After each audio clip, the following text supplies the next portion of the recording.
Hi athletes, thanks for tuning in to week 3. It's Brooke here, dietetic intern. So today we're going to be talking about hydration and how hydration can have an impact on our performance.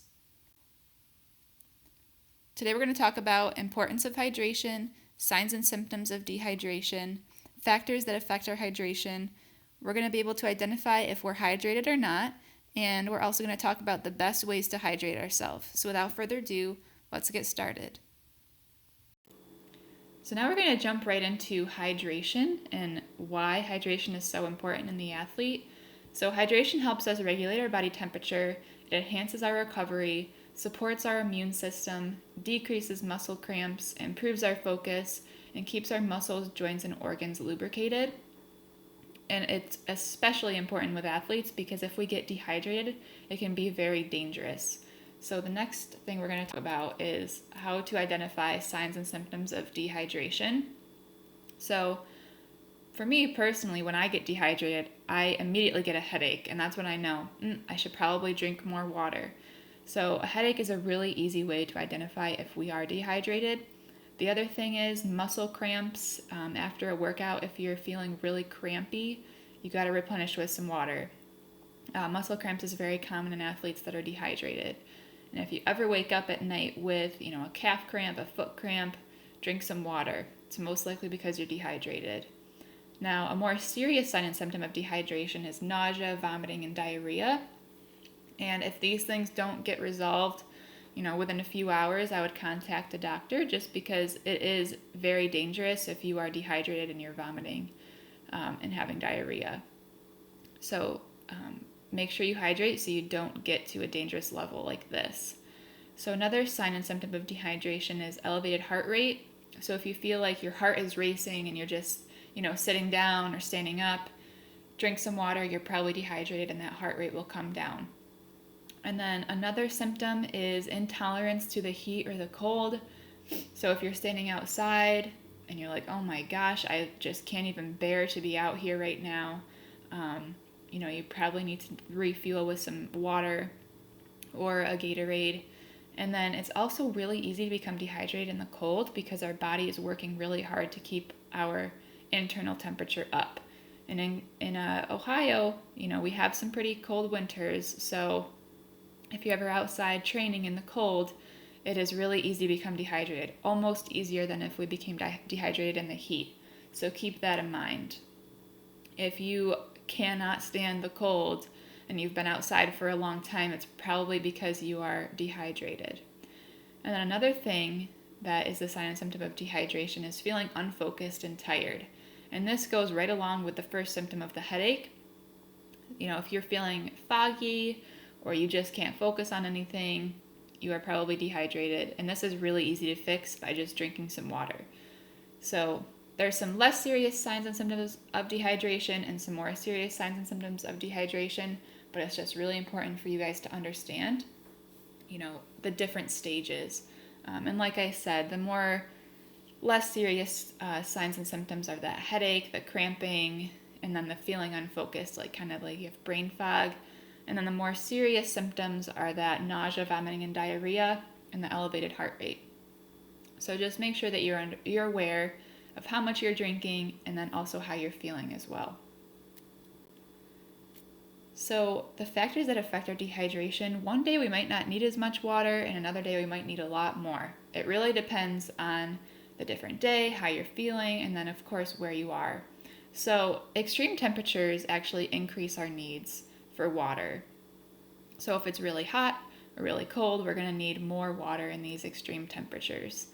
And then elevation, we need more at really high levels of elevation. So if you're ever training out in Colorado, that's an example of when you would need more water. Humidity, I'm sure we've all experienced how humidity can impact our hydration needs. Humidity causes us to sweat a lot more, so we need to replace that with water. The intensity of our workouts also affect our hydration. So again, the harder our workouts are, the more water that we're going to need. And then if you're a heavy versus a light sweater, this is going to affect your hydration too. Personally, I sweat a lot when I work out, so I know that I need a little bit more water, maybe than someone that doesn't sweat as much as I do.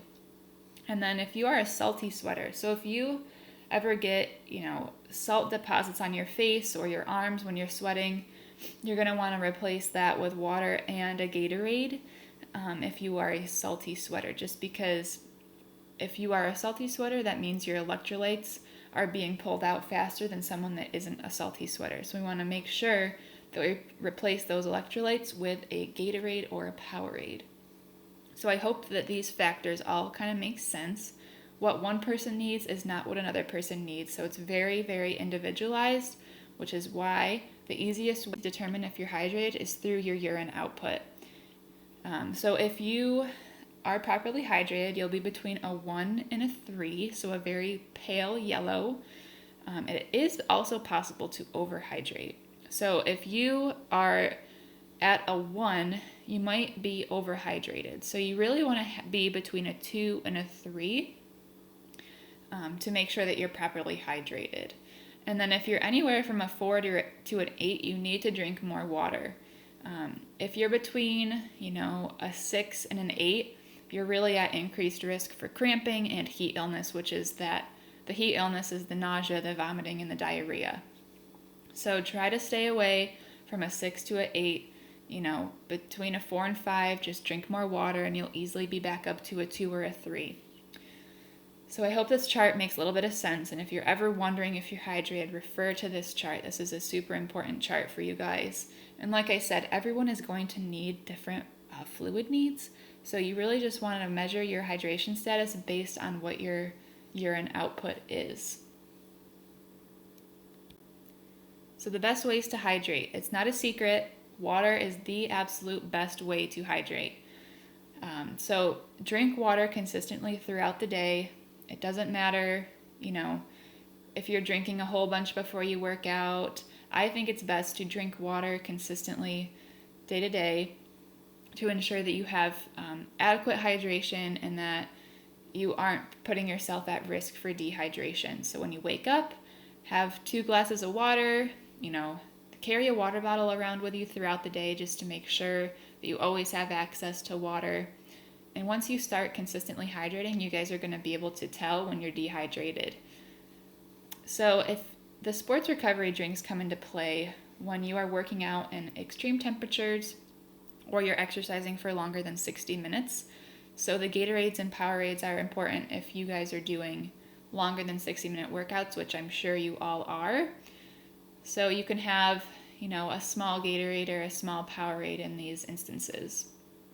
And then other ways to hydrate are to eat plenty of fruits and vegetables. Fruits and vegetables are between 85 and 95% water. So watermelon is pretty much all water. So that's a great way to hydrate. And then you can also hydrate through teas and smoothies. We actually get some water from what we eat too. So just to keep that in mind. But again, water, water, water. That's the absolute best way to hydrate.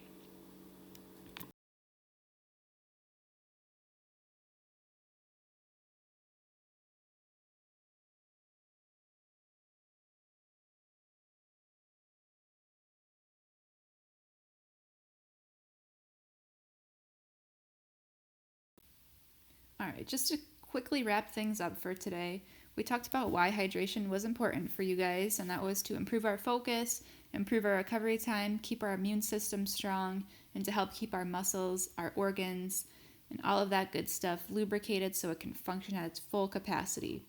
And then we talked about the signs and symptoms of dehydration. So those moderate signs that you have to drink more is the headache, the unfocusedness, and feeling a little bit of brain fog. And then the more serious complications of dehydration, where you need to seek some medical attention, is when you have diarrhea or vomiting.